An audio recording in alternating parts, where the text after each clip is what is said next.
Think it's time we rise up, people. It's time's up, people. You can talk all you want, but it won't change a thing. I wanna know what you do.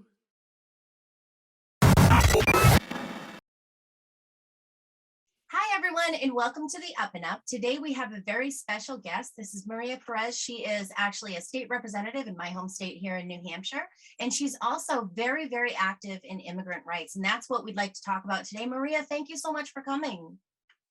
Thank you for having me today. Well, why don't you tell us a little bit about you? How did you get into decide to run for state rep?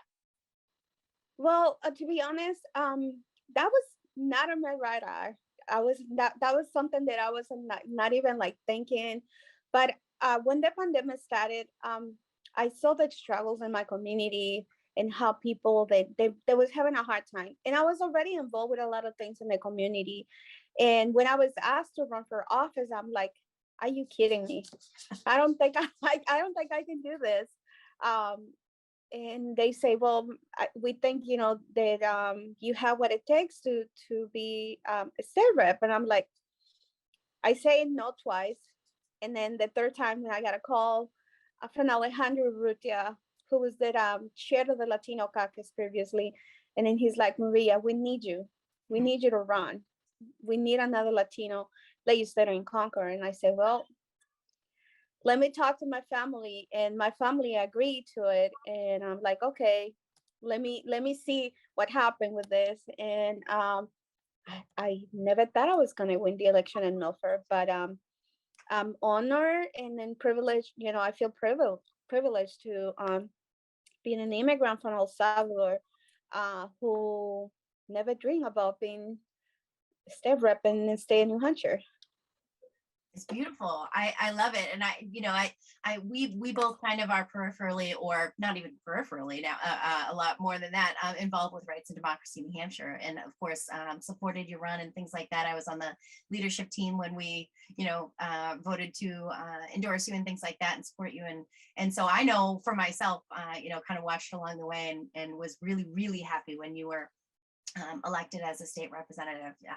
I think the chair spoke very eloquently when they said that we need you in Concord. So thank you for that. And then now you kind of one of the kind of main themes that I've had throughout this show, and one thing I think that is coming up a lot more is, I started the show to highlight activists. And one thing that has happened more recently is that a lot of people who were activists, myself included, decided to run for office, and are kind of not necessarily changing hats, not necessarily transitioning from one to the other, but carrying this role into the other.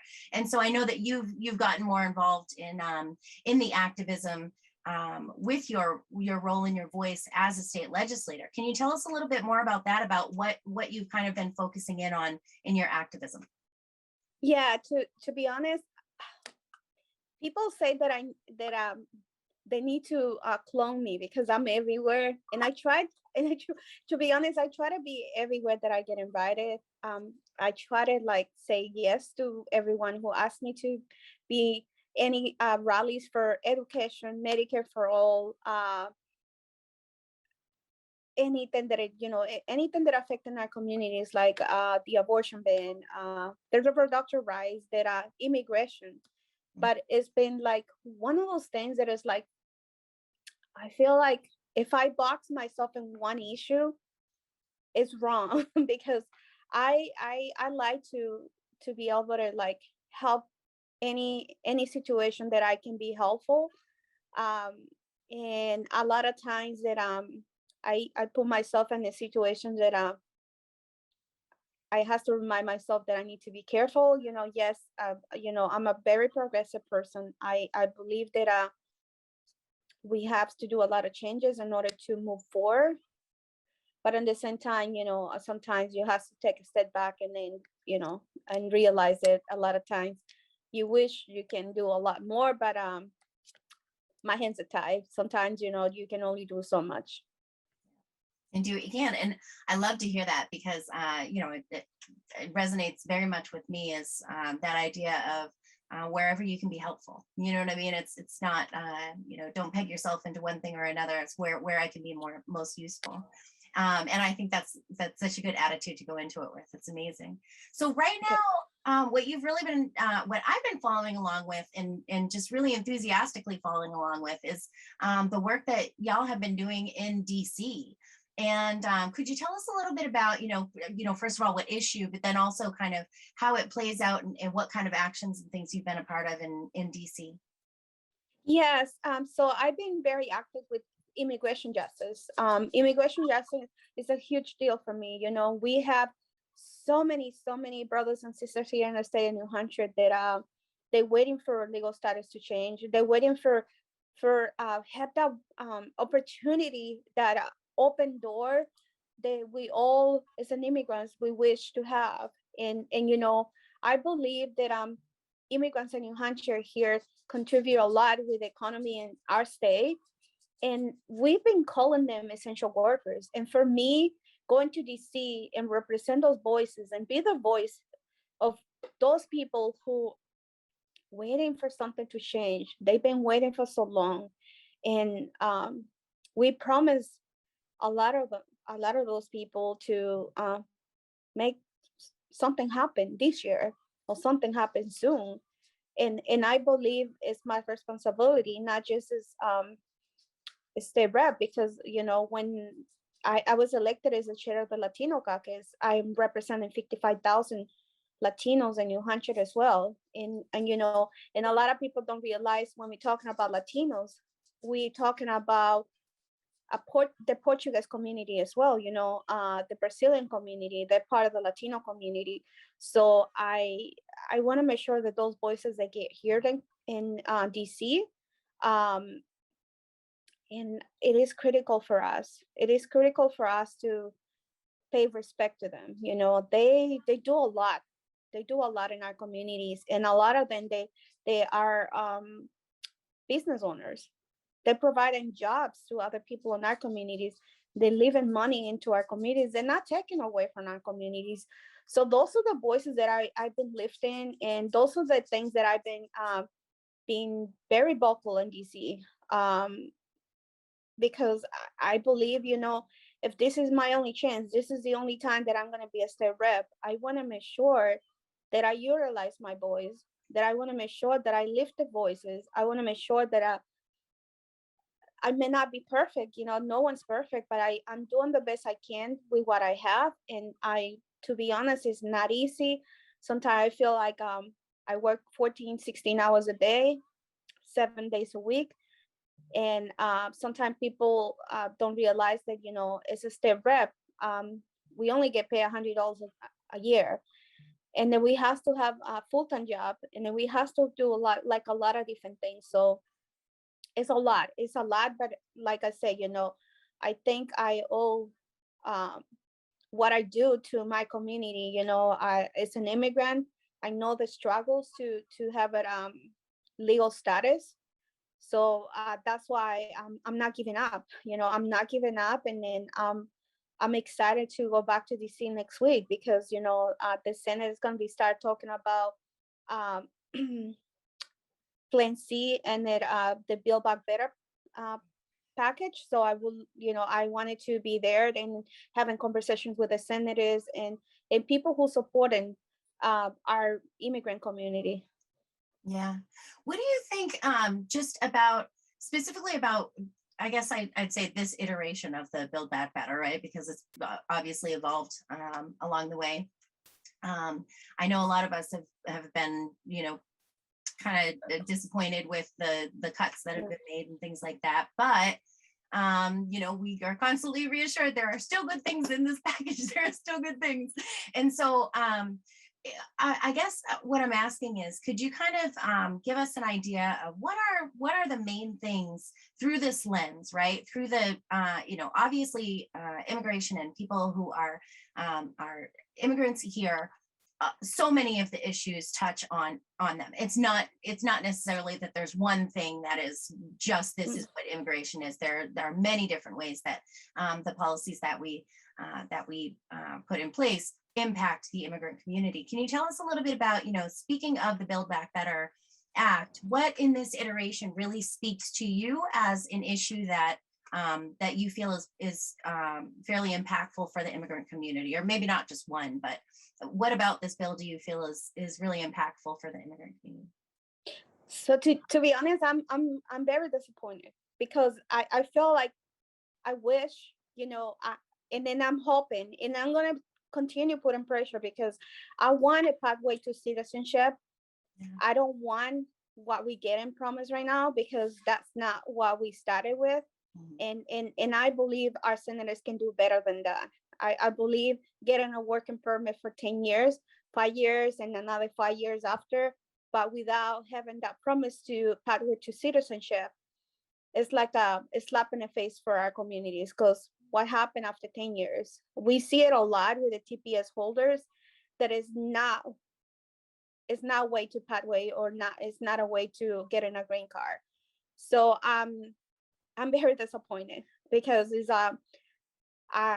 if we go with a plan C and a Build Back Better package, a lot of the people in our community, especially in New Hampshire, they're gonna be left out. People who got here after on December 2011, it's gonna be left out.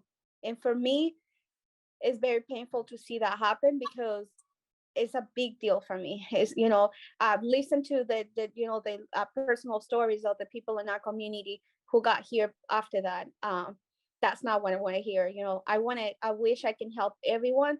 So that's why I say, my job is not done. I'm going to continue pushing to make sure that we get that pathway to citizenship back in a Build Back Better bill. Yeah, I think, and so, we have some footage, hopefully we can throw in here as well, of you guys in DC and your advocacy and activism there.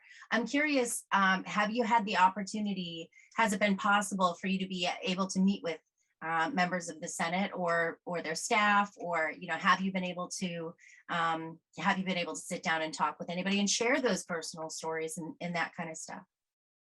Yeah. So we both of our senators, Senator Hassan and Shaheen, it was hard to get like in-person meetings. Yes, we did get meetings with them in person in DC, but that's because we which pushed really hard. And I wish we had more time to talk to them. And and I asked both of them to spend more time with our community, with the people, not just the Latino community, but the immigrants in New Hampshire, because it is critical. It is critical for them to listen to those people, listen to the stories. My story is not the only story, and the people who went to DC with me, that's not their only stories. We have a lot of stories of people struggling. They've been here for so long.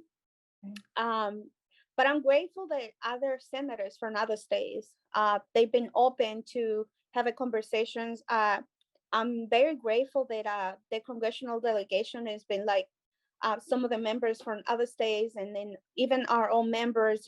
We've been having conversation. I was in Washington D.C. for the immigration bill, but I was honored that Amy Coster was talking about mental health, and I was in that event, and then I was so happy to see she recognized me and she gave me a hug, and then we had a conversation. So I feel good about those conversations because those are the conversations that we want.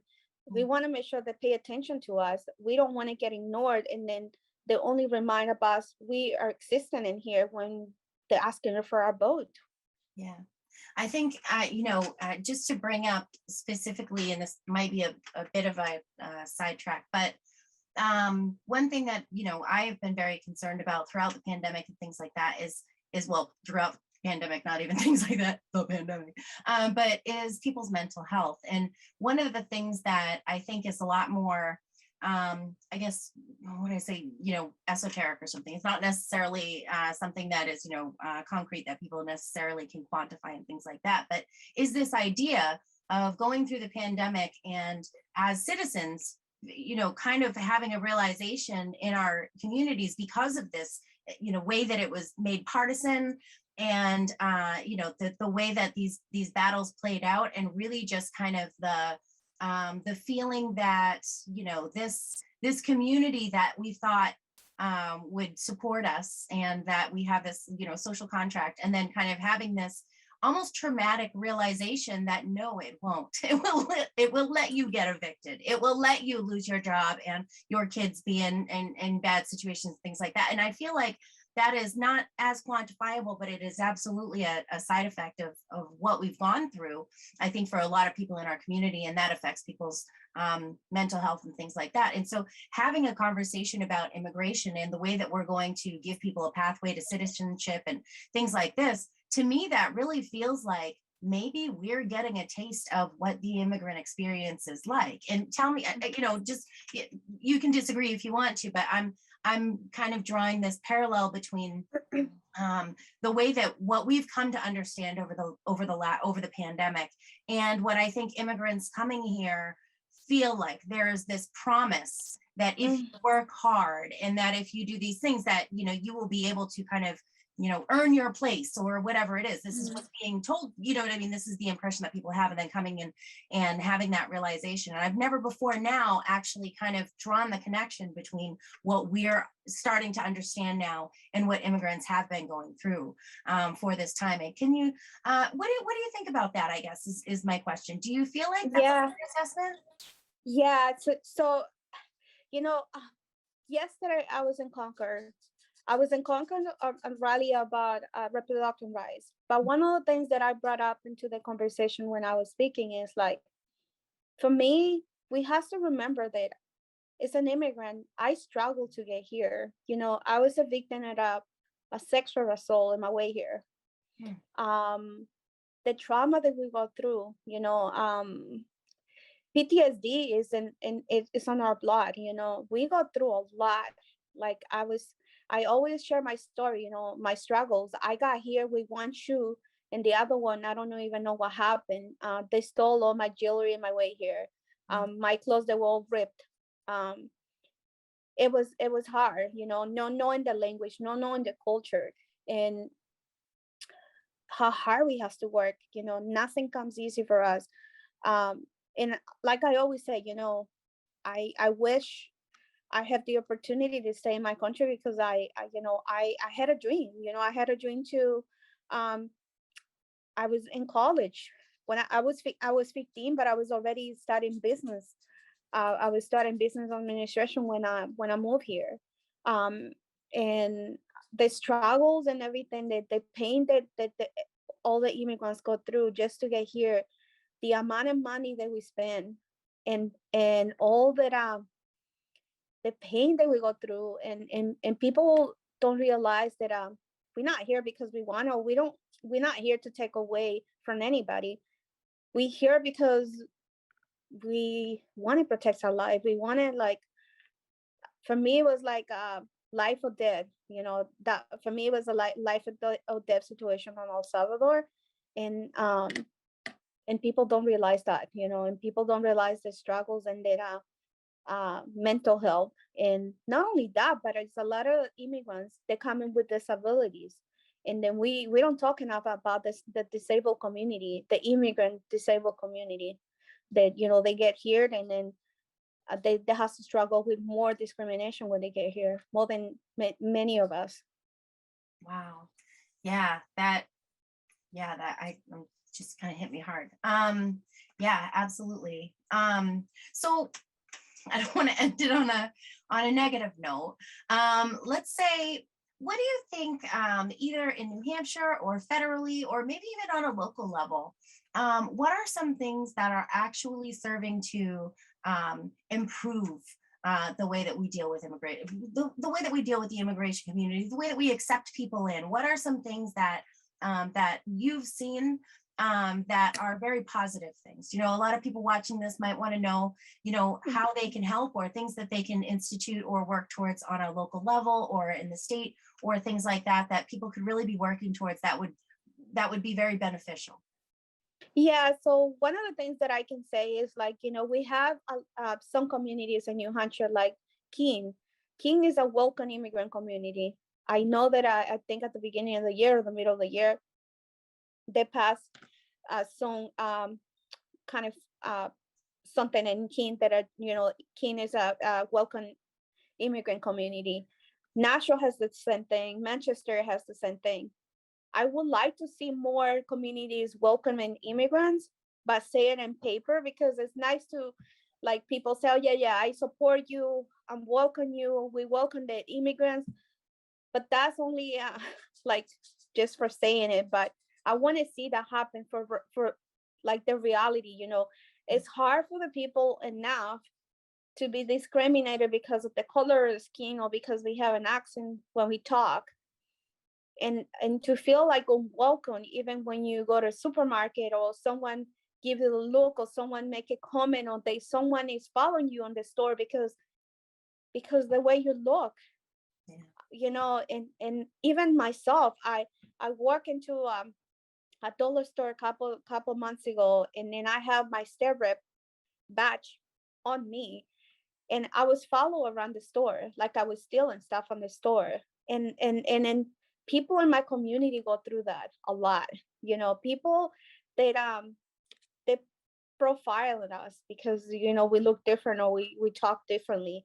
And I would like to see that, like, stop, not like completely stop, but at least people can realize, that is really harmful and painful for our community.